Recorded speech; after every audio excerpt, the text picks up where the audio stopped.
Hello guys, welcome to my YouTube channel Online Tech Hub. The next the next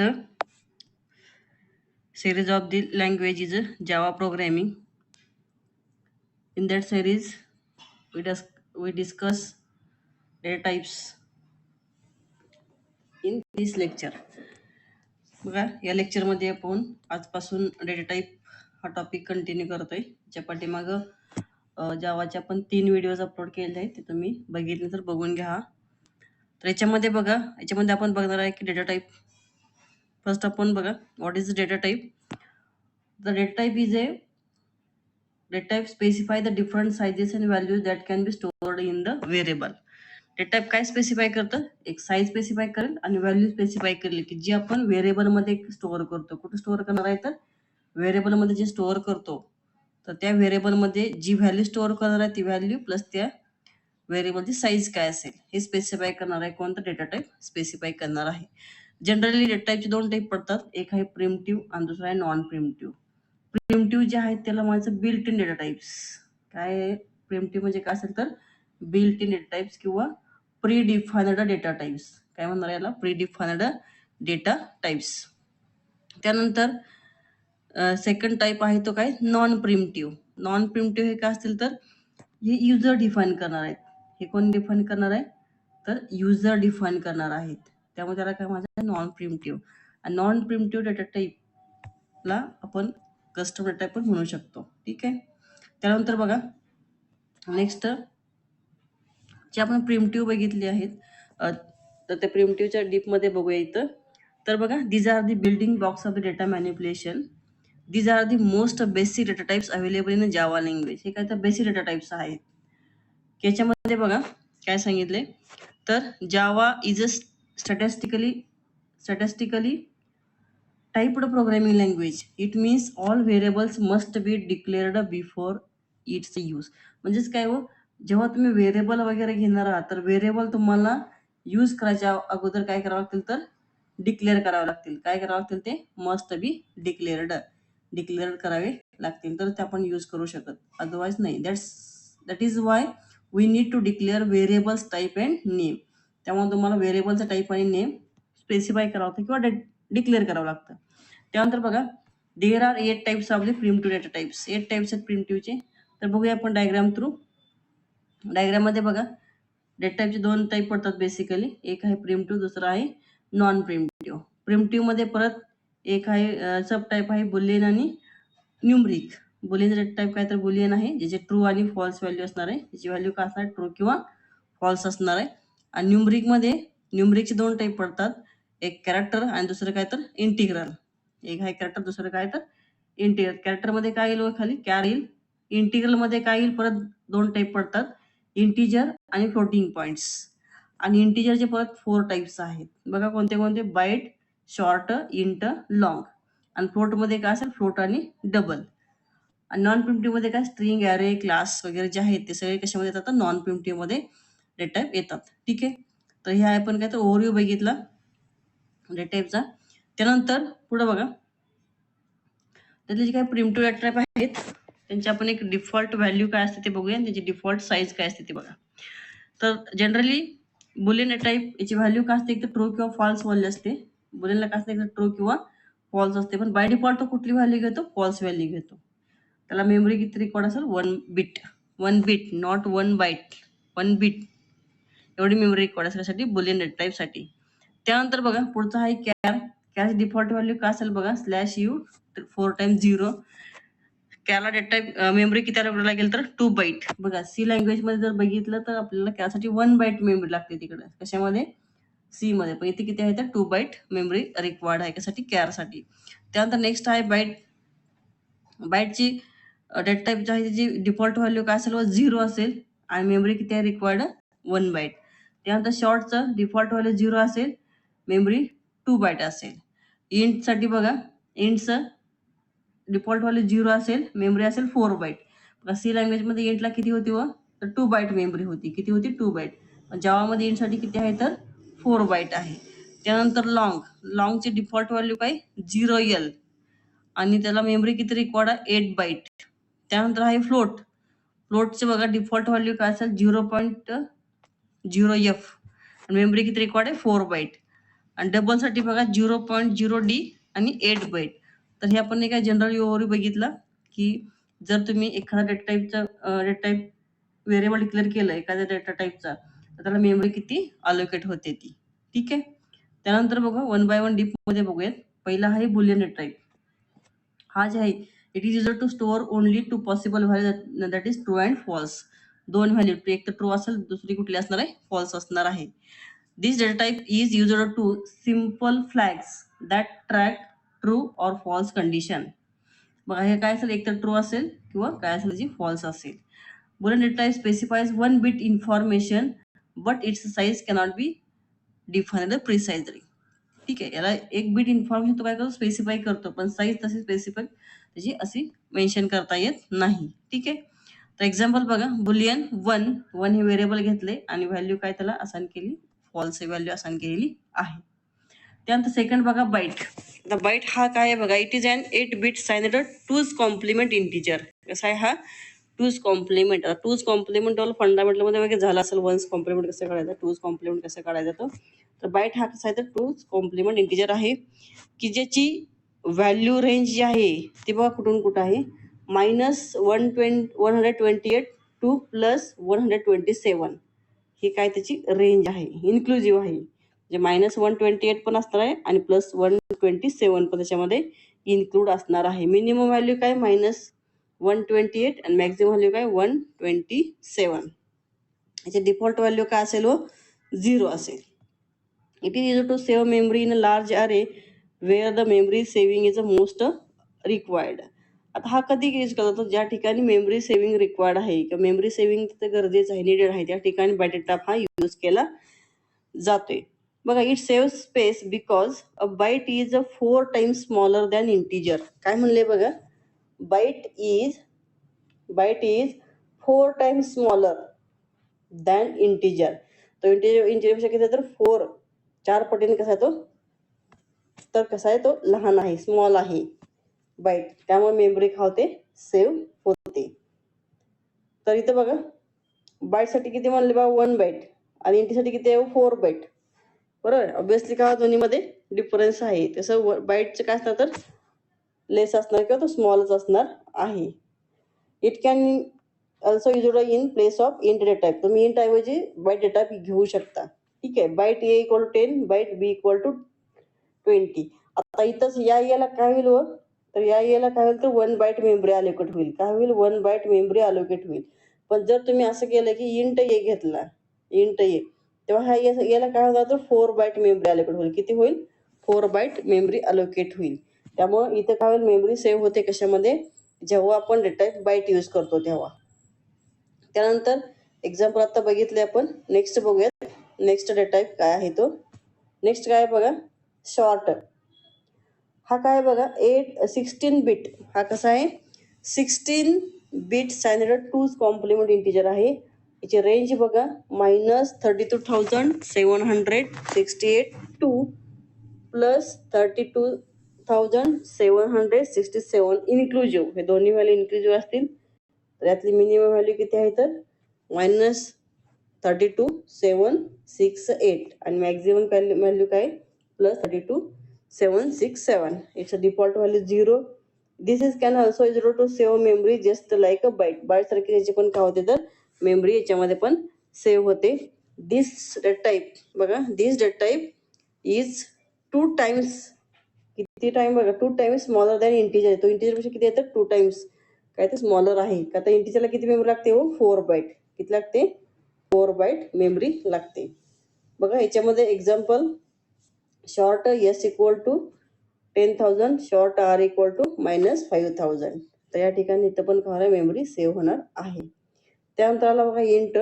हा कसा आहे बघा 32 bit आहे. कसा आहे 32 bit signed two complement integer आहे. याची रेंज बघा, रेंज किती आहे बघा याचं तर -2^31 टू +2^31 -1.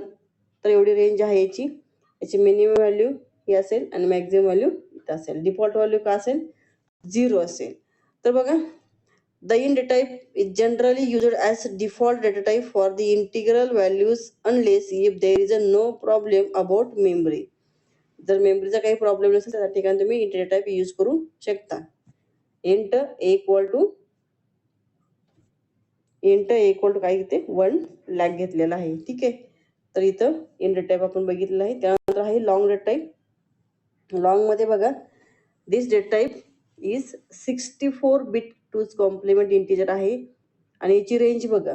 रेंज किती आहे याची तर मिनिमम आहे किती 2⁻63 आणि मॅक्झिमम किती आहे 2⁻63 -1.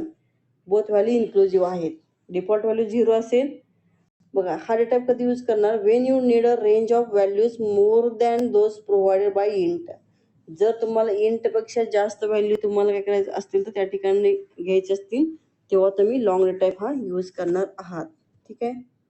त्यानंतर नेक्स्ट बघूया float.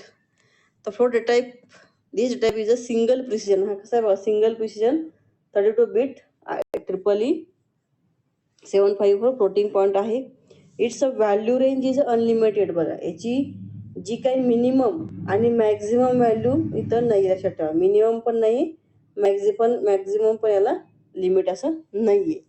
If you need to save memory in large area floating point number त्या ठिकाणी तुम्ही फ्लोट यूज करू शकताय.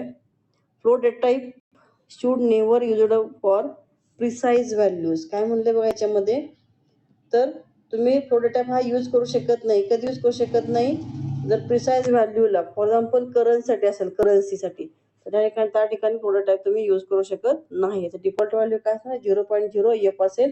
For example float F1 equal to 234.5 F असं काय असतं तर फ्लोट डेटा टाईपची एक्झाम्पल आहे. यानंतर पुढचा आहे डबल. पुढचा कोणता आहे डबल आहे. तर डबल हा कसा आहे तर डबल प्रिसिजनचा असणार आहे. 64 बिट असणार आहे. याची जी काही रेंज असेल ती पण अनलिमिटेड आहे. There is no limitation. तर double data type is generally used for decimal values just like float. Float सारखंच आपण यूज करू शकतो पण double data type used should never be used for precise value such as करन्सीसाठी तुम्ही use करू शकत नाही. याची डिफॉल्ट व्हॅल्यू आहे 0.0 D. एक्झाम्पल आहे डबल D1 इक्वल टू 12.3. हा काय तर डबल डेटा टाईप आहे.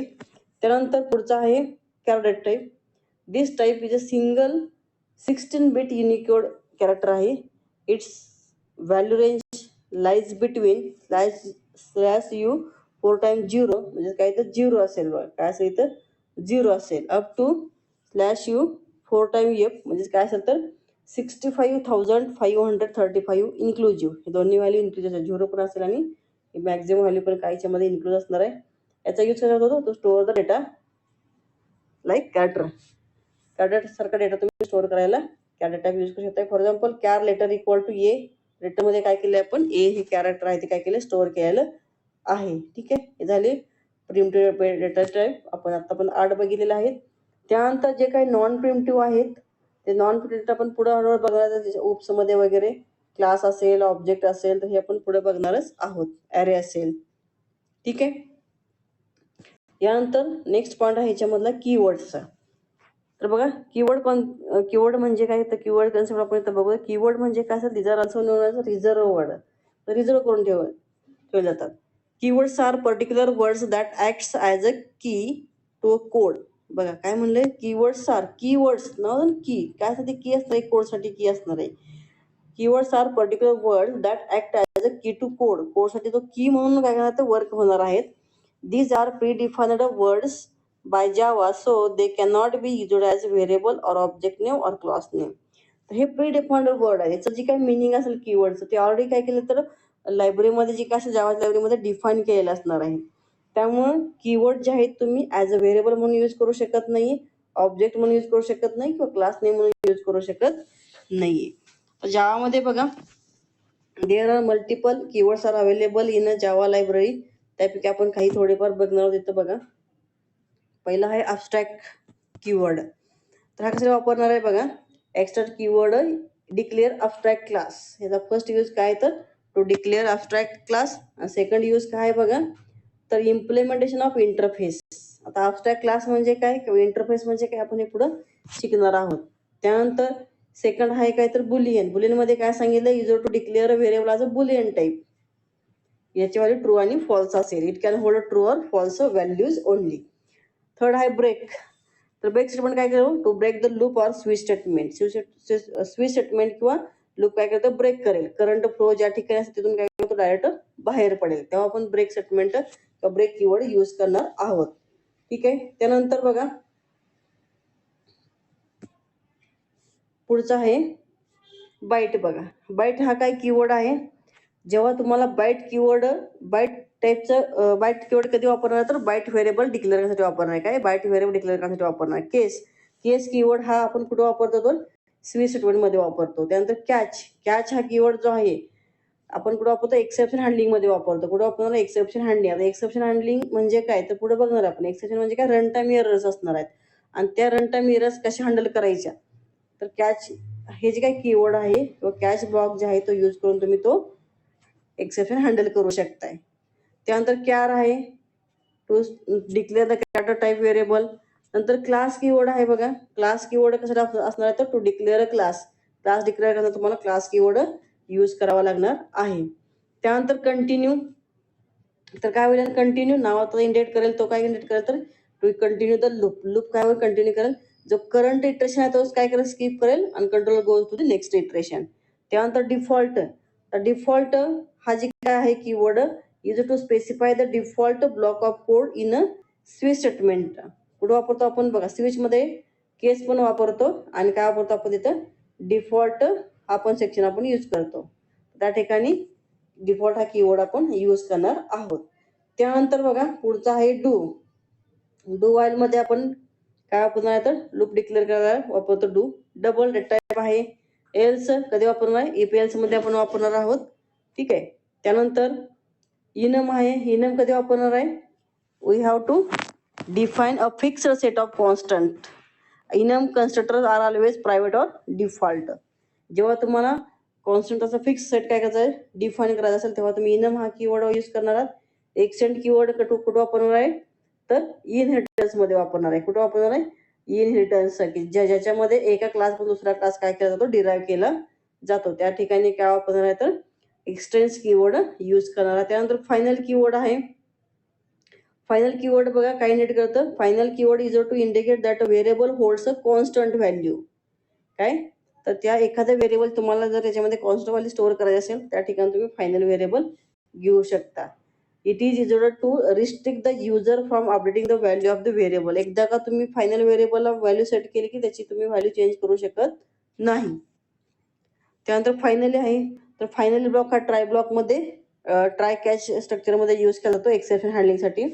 त्यानंतर फोर्ट आहे, डेटा टाईप आहे. हा फ्लोटिंग पॉईंटसाठी यूज केला जाणार आहे. त्यानंतर फॉर आहे, लूपसाठी आहे. इफ आहे, स्टेटमेंट. इम्प्लिमेंट्स कधी वापरणार आहे बघा, जेव्हा एखाद्या इंटरफेस पासून तुम्हाला काय करायचं, क्लास एखादा डिराईव्ह करायचा असेल, तेव्हा तुम्ही काय वापरणार, इम्प्लिमेंट्स हा कीवर्ड यूज करणार आहोत. यातले बरेच कीवर्ड आता तुमच्यासाठी नवीन असतील, पण पुढं तुम्हाला जसं आपण एक एक कन्सेप्ट क्लिअर करू त्या ठिकाणी ते कीवर्ड आपण यूज करणार आहोत. आता फक्त आपण कीवर्डचं काय बघतोय, ओव्हरव्ह्यू बघतोय. त्यानंतर इम्पोर्ट आहे.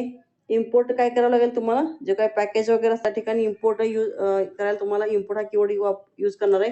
जसं सी लँग्वेज मध्ये इन्क्लूड असतं, काय असतं सी लँग्वेज मध्ये इन्क्लूड, आणि पुढे काय असतं, हेडर फाईल असतात. काय असतात पुढे, हेडर फाईल. तसं जावामध्ये काय असतं, इम्पोर्ट हा कीवर्ड असणार आहे आणि इम्पोर्टच्या पुढे काय असेल, तुमच्या पॅकेजचं नाव असेल. काय असेल, इम्पोर्टच्या पुढे पॅकेजचं नेम असेल. ठीक आहे. त्यानंतर इन्स्टन्स ऑफ. हा जे कीवर्ड आहे, user to test whether the object is an instance of specified class or implements an interface. म्हणजे एखादा क्लास तो इन्स्टन्स आहे का नाही तर चेक केलं जाईल इन्स्टन्स ऑफने. ठीक आहे. त्यानंतर पुढचा हा इंटर डेटा टाईपसाठी असणार आहे. इंटरफेस हा क्लास सारखाच, आपण जसं आपण क्लास डिफाईन करतो क्लास कीवर्ड यूज करून, तसं इंटरफेस डिफाईन करायला इंटरफेस कीवर्ड आहे. नंतर लॉंग हा डेटा टाईप आहे. नेटिव्ह बघा कीवर्ड हा use to specify that a method is implemented in a native code using a JNI, Java native interface. त्यानंतर न्यू कीवर्ड आहे. आपण जावामध्ये ऑब्जेक्ट क्रिएट करायला न्यू कीवर्ड हा यूज करतो. नल कीवर्ड आहे. नल म्हणजे काय असेल, use to indicate that reference does not refer to anything, ते काहीच रेफर करणार आहे. It remove the garbage value, garbage value पण तो काय करेल, रिमूव्ह करणार आहे. त्यानंतर पॅकेज आहे. पॅकेज हे कशाला वापरणार आहे, जसं सी लँग्वेजमध्ये हेडर फाईल असतात तसं इथं काय असणार, तर पॅकेज असणार आहे. पॅकेज कीवर्ड यूज करून तुम्ही काय करणार, तर युजर डिफाइन्ड पॅकेज तुम्ही क्रिएट करू शकताय. त्यानंतर प्रायव्हेट आहे. हा काय ऍक्सेस स्पेसिफायर आहे, की जर एखादा मेंबर तुम्ही class as a private declare केला तर तुम्ही ऍक्सेस करू शकणार नाहीये. जर तुम्ही प्रोटेक्टरी एखादा मेंबर डिक्लेअर केला असेल तर त्याच्या काय होईल, त्याच्या सब क्लासमध्ये यूज होईल किंवा ऍक्सेस होईल, बाकीच्या इतर ठिकाणी तो ऍक्सेस होणार नाही. पब्लिक असेल तर काय होतं, एनिवेअर तुमच्या प्रोग्राममध्ये काय होईल, ऍक्सेस होणार आहे. त्यानंतर पुढचा कीवर्ड आहे रिटर्न कीवर्ड. हा कधी यूज करणार आहे, when you want to return a value from the method, तेव्हा तुम्हाला रिटर्न कीवर्ड हा यूज करावा लागणार आहे. त्यानंतर नेक्स्ट आहे शॉर्ट. शॉर्ट हा काय टाईप आहे. स्टॅटिक बघा, स्टॅटिक हा जा कीवर्ड आहे टू इंडिकेट द व्हेरिएबल और method is a class method. आपण काय चेक करणार इथं, व्हेरिएबल किंवा मेथड जे आहे ती क्लास मेथड आहे की नाही आपण चेक करणार. Static keyword in Java is a mainly used for memory management, हे महत्वाचं लक्षात ठेवा. स्टॅटिक व्हेरिएबल हे मेमरी मॅनेज करण्यासाठी मोस्टली यूज केलं जातं, कशामध्ये, जावामध्ये. त्यानंतर पुढचा आहे स्ट्रिक्ट एफ-पी. तर स्ट्रिक्ट एफ-पी काय करतं बघा, is to restrict the floating point calculation to ensure portability. म्हणजे फ्लोटिंग पॉईंट जे काही कॅल्क्युलेशन आहे ते काय करतं, रिस्ट्रिक्ट करते, काय करतं, प्रिव्हेंट करते. त्यानंतर सुपर कीवर्ड आहे. सुपर कीवर्ड हे रेफरन्स व्हेरिएबल आहे, that is user to refer the parent class object. त्यानंतर स्विच आहे, स्विच स्टेटमेंट आहे. आफ्टर दॅट सिंक्रोनाइज्ड एक आहे, ह्याच्यामध्ये मल्टी मध्ये वगैरे आपण ते यूज करतो सिंक्रोनाइज्ड हा कीवर्ड. तर बघा, user to specify the critical sections और methods in a multithreaded code. कधी वापरतो आता मल्टीथ्रेडिंग म्हणजे काय, तर पुढे आपण बघणार आहोत. त्या ठिकाणी सिंक्रोनाइज्ड हा कीवर्ड यूज केला जातो. दिस हा keyword refer the current object in a method और कन्स्ट्रक्टर. काय करतो, करंट ऑब्जेक्टला काय करतो, रेफर करतो किंवा पॉईंट करतो. त्यानंतर पुढचा आहे थ्रो कीवर्ड आणि थ्रोज कीवर्ड. हे दोन्ही पण कीवर्ड आपण कुठे यूज करणार आहे, एक्सेप्शन हँडलिंग मध्ये. पाठीमागे आपण ट्राय वगैरे बघितलेला आहे, कॅच ब्लॉक बघितलेला आहे किंवा फायनल ब्लॉक बघितलेला आहे. तो पण ब्लॉक कशासाठी वापरला जातो, तर एक्सेप्शन हँडलिंगसाठी यूज केला जातोय. ठीक आहे. त्यानंतर पुढचा आहे ट्रान्झिएंट. तर ट्रान्झिएंट हे कशासाठी यूज होतं, तर टू इन सिरियलायझेशन मध्ये यूज होतं. कुठं, सिरियलायझेशन मध्ये ट्रान्झिशन हे यूज केलं जाते. ठीक आहे. त्यानंतर नेक्स्ट बघा ट्राय. ट्राय हा आता सांगितलं, ट्राय हा कुठं असणार, तर एक्सेप्शन हँडलिंग मध्ये. बघा एक्सेप्शन हँडलिंग मध्ये काय काय असणार आहे, ट्राय असेल, कॅच असेल, फायनली असेल, थ्रो असेल आणि थ्रो असेल. असे 5 कीवर्ड आपण यूज करून एक्सेप्शन हँडल करू शकतोय. तर ते बघणार आहे पुढे, एक्सेप्शन म्हणजे काय किंवा एक्सेप्शन हँडल कसं करायचं वगैरे आपण. त्यानंतर व्हॉइड कीवर्ड आहे. व्हॉइड कीवर्ड एखाद्या मेथडचं रिटर्न टाईप व्हॉइड असतो, की तो कोणत्या टाईपची व्हॅल्यू रिटर्न करणार नाही तेव्हा. होलाटाईलचं मिनिंग काय बघा, की होलाटाईल कीवर्ड कधी यूज करतो, तर volatile keyword is to indicate that a variable may change asynchronously. Volatile म्हणजे काय, चेंज होणार. एखाद्या व्हेरिएबलची व्हॅल्यू काय होते, तर असिंक्रोनसली चेंज होत असेल तेव्हा आपण तिथं होलाटाईल कीवर्ड हा यूज करतो. त्यानंतर व्हाईल आहे, लूपसाठी असणारा व्हाईल कीवर्ड. त्यानंतर पुढे बघा, ठीक आहे. तर आतापर्यंत एवढे आपण जे काही बेसिक आहेत ते सगळे आपण याच्यामधले कीवर्ड्स बऱ्यापैकी लर्न केलेले आहेत. तुम्हाला जर समजले असतीलच प्रत्येक कीवर्डचा यूज. आणि हे जे कीवर्ड आहे आपण पुढे पुढे जसे कन्सेप्ट येतील त्या ठिकाणी आपण यूज करणार आहोतच. त्या ठिकाणी मग तुम्हाला त्याचं मिनिंग समजेलच. तर याच्यामध्ये फक्त आपण एक कीवर्डचा ओव्हरव्ह्यू घेतलेला आहे आणि डेटा टाईप पण घेतलेला आहे. डेटा टाईप पण आपण पुढं जेव्हा प्रोग्रामिंग वगैरे आपण त्यामध्ये बघू त्या ठिकाणी तुम्हाला डेटा टाईप पण काय कन्सेप्ट क्लिअर होणार आहे. ठीक आहे. तर गाईज बघा, आपण आता जावाचे लेक्चर्स स्टार्ट केलेले आहे. तर याच्यामध्ये आता पण आपण एक आय थिंक हे 4th नंबर लेक्चर असेल. आजचं जे लेक्चर ते 4th नंबर लेक्चर आहे. आणि पाठीमाग आपण एका सी लँग्वेज लेक्चर सिरीजची पूर्ण लेक्चर सगळे अपलोड करून झालेले आहेत. जवळजवळ 27 का 28 लेक्चर्स आहेत सी लँग्वेजमध्ये. तर सी लँग्वेज लेक्चर तुम्ही जर बघितलं असेल तर नक्कीच बघून घ्या. त्याचा यूज, त्याचा बेनिफिट तुम्हाला नक्कीच पुढच्या प्रोग्रामिंग लँग्वेज शिकत असताना तुम्हाला त्याचा यूज होणार आहे. त्यामुळे कन्सेप्ट क्लिअरन्स वरती भर असू द्या. जोपर्यंत कन्सेप्ट क्लिअर होत नाही तोपर्यंत तुम्ही टेक्निकली स्ट्रॉंग होणार नाहीयेत. आणि जर आपल्याला आय टी मध्ये करिअर करायचं असेल तर we have to technically strong. आपल्याला टेक्निकली स्ट्रॉंग पाहिजे. तुम्हाला प्रोग्रामिंग स्किल तुमचं डेव्हलप झालेलं पाहिजे. त्यासाठी खूप प्रॅक्टिस करावी लागते. प्रॅक्टिसही करावी लागेल. त्याबद्दल तुम्ही प्रॅक्टिसही करत असतालच अशी अपेक्षा आहे. ठीक आहे. आणि जाता जाता व्हिडिओ आवडला असेल तर लाईक करा, चॅनल सबस्क्राईब करा, बेल आयकॉनवरती प्रेस करा, जेणेकरून असे पुढचे तुम्हाला व्हिडिओ जर अपलोड केले तर तुम्हाला नोटिफिकेशन मिळेल आणि तुम्ही ते व्हिडिओ बघू शकाल. Thank you all of you.